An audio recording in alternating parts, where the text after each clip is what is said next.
gros écran posé par Ndiaye. Il va rouler vers le cercle. On va tout de suite essayer de mettre Spet en mouvement. Il se lève. Premier shoot et il n'hésite pas devant son public. C'est son classico. Voici. Rien à voir avec ce genre d'ambiance ou de dynamique. On ne peut jamais se formaliser sur un classement lors d'un classico. Et Jerry Boutsiélé pour lancer aussi son classico à lui. Il a très faim, Jerry Boutsiélé, il le disait. C'est Timothée Cruzol qui a pris la main du Limoges CSP. Ballon perdu. Contre-attaque. Gérald Ayayi au bout de son effort.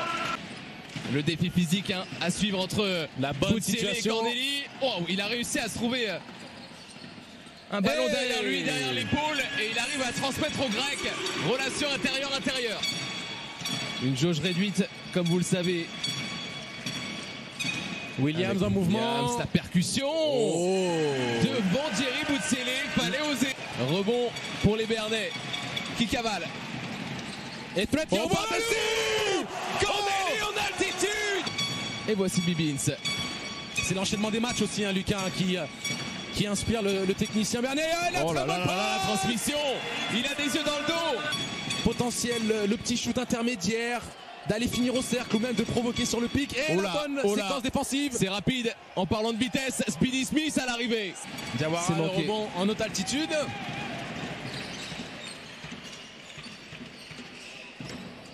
Le tir, il dégaine sans trembler à son tour. Ndiaye. Ça joue bien du côté Bernais. L'extra passe pour libérer Sedford. Voilà des shoots qui peuvent rentrer. Le plus mauvais, excusez-moi, au niveau taille, hein, les deux souris de poche là. 1m73 pour le Californien. Lampé, pour le coup, c'est beaucoup plus grand. Et c'est beaucoup plus haut. Quel début de match de Lampé. Oh là, il y a vraiment un duel de meneurs de poche, clairement. Exactement. C'est intéressant. Le loup se lève. Le capitaine de l'élan Béarnais. Et oh, il est trouvé, la bonne trouvaille. L'action de son équipe. Le retour en jeu de Timothée Cruzol. Et Threat qui fait la toupie, comme on le dit. Il s'est retourné au bon endroit, au bon moment, parce que Jerry Boutsiélé est arrivé sur lui derrière. Sur sa main gauche, il va envoyer vers Scrub. 7 secondes. 7 secondes, va falloir déclencher, messieurs. Ballon qui bouge bien. Et c'est ça déclenche. Qui a réalisé un mois de mai. 5e chance. La bonne passe. Caboclo au dunk. Au-delà du classico, bien entendu. Boutsiélé au contact. Qu'est-ce qu'il est fort sur ses petits mouvements depuis le début de saison. Deuxième opportunité qui fait du bien au Limougeot. Oh, c'est dur. Ah oui. Mais diablement efficace pour Williams. Donc rien de gratuit. Il aurait peut-être fallu faire une autre faute. Et non, ça tombe dedans pour Phil Scrub, Mr. Clutch. À quelques secondes du buzzer de la mi-temps. Qui pour stopper l'hémorragie, peut-être le meilleur scoreur de l'élan Béarnais, Peter Corneli. Dans ses appuis, dans ses mouvements. Ils vont reprendre le ballon en plus des Limougeaux. Occasion de s'échapper. C'est très bien enchaîné. Il faut mettre en avant un Cruzol qui a fait un très bon. Ah, la bonne passe à terre. Bruno Caboclo qui est en train de s'exécuter. La passe à terre. Bibins. Ils ont besoin d'énergie. Ils ont besoin d'énergie. Et forcément, c'est la puce.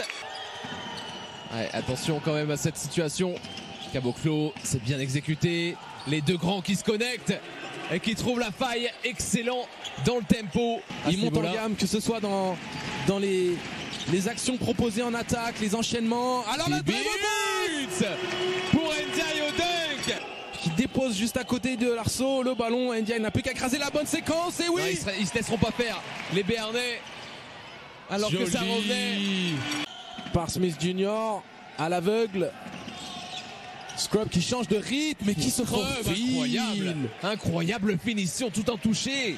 Bibins devant Boutsiélé, il était pris de vitesse, mais ça avait bien fermé derrière. Corneli.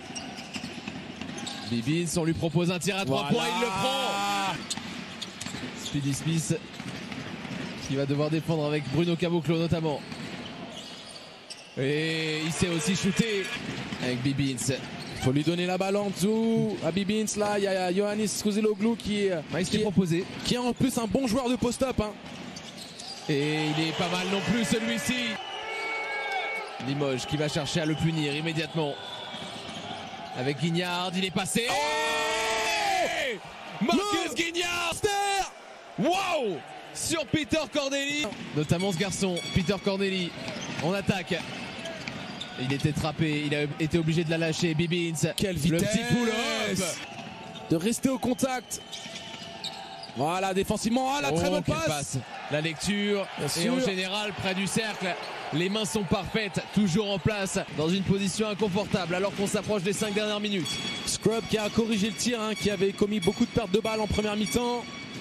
Au courage, bonne défense. Ouais, il est resté droit là, il est resté droit. Ouais, il est très recherché et il joue avec les deux meneurs, hein, l'élan béarnais, avec Strait et Bibins à la création. Bibins de loin, tir compliqué. Bibins, il est en forme. Je vous l'avais annoncé. Ça repart, surveiller cet homme dans le corner. Bibins qui va se lever, bien entendu. Bibins il est attendu par les supporters. Cette fin de match qui promet entre les deux effectifs. Bibins, personne ne peut le toucher. La puce saute, elle saute dans tous les sens au Palais des Sports. Williams, Jérémy Leloup, le capitaine. On y est dans le Money Time. CJ Williams, avec la faute. Il flex, il monte le biceps. Un petit panier Limougeau serait bien senti. Qui va s'en occuper? Est-ce que c'est Nicolas Lang qui se décale? Lang à 3. Il avait fait un mal fou à l'élan béarnais à l'aller. Et c'est diabolique, Nicolas Lang. Ce classico n'est pas encore fini. Strait, il en remet une couche. L'élan béarnais s'impose. 12e victoire de la saison. Et surtout une victoire capitale pour le maintien. Si l'élan béarnais s'impose ici même dimanche face à Chalon,